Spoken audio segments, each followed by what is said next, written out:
we're going to talk about nonviolent method number 6, group or mass petitions. Now, petitions I normally am not really crazy about.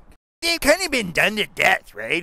They'll just do what we ask because we got all these people on the petition. Has anyone noticed that that completely doesn't work? Somebody gives Senator James Inhofe of Oklahoma, who's terrible about the climate, by the way, but if somebody sends him a petition with a bunch of signatures from people from everywhere but Oklahoma, or maybe like 5 people from Oklahoma, he's not going to care. Probably not even going to see it. His assistant's going to go like, well, next.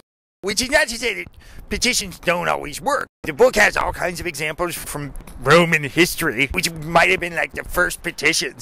Oh, let's send something to the Emperor Commodus because the farmer general is making us work too hard. And the Emperor Commodus is like, holy shit, they put together what? A giant list of names? And, really, I admire their moxie. That's never been done before. Has that ever been done before?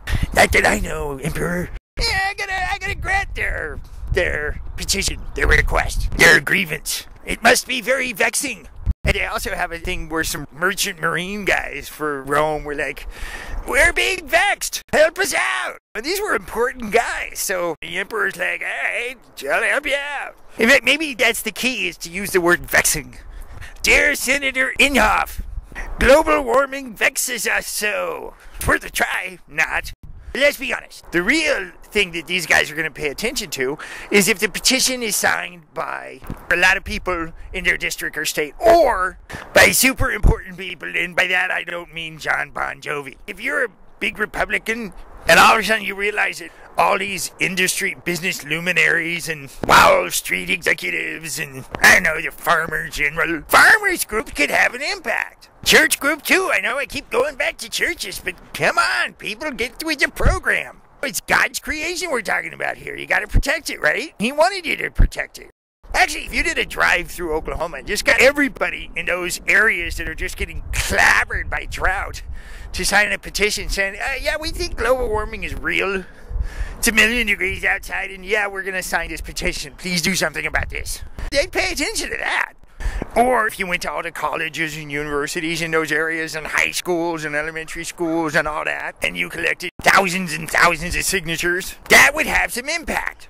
Or we could do a big petition to the network news or whatever.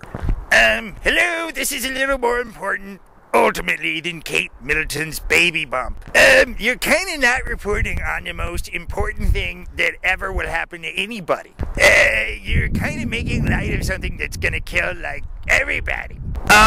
You're abrogating your duty, and we've had enough. That's the sort of thing that the editors and the major papers and the national news networks might pay attention to finally. Hello! By not reporting on it, you're making this a non-issue. It's an issue! We're boiling outside! The mountains are on fire! Look outside your building! The floodwaters are rising from the Atlantic! I mean, hello! Journalists could do petitions against their bosses, the editors and publishers and media owners. Guys, we care about this. We want to cover this. This is important. We get it. Our industry has a responsibility to provide info on this so people have a clear picture just how dangerous this is. You're not allowing us to do that. We want to do it. Anyway, that's how petitions work, and I guess they're not that bad of an idea, so long as you're smart about who signs it, and you at least consider throwing in the word vexing. Next time we're going to talk about nonviolent method number 7, slogans, caricatures, and symbols.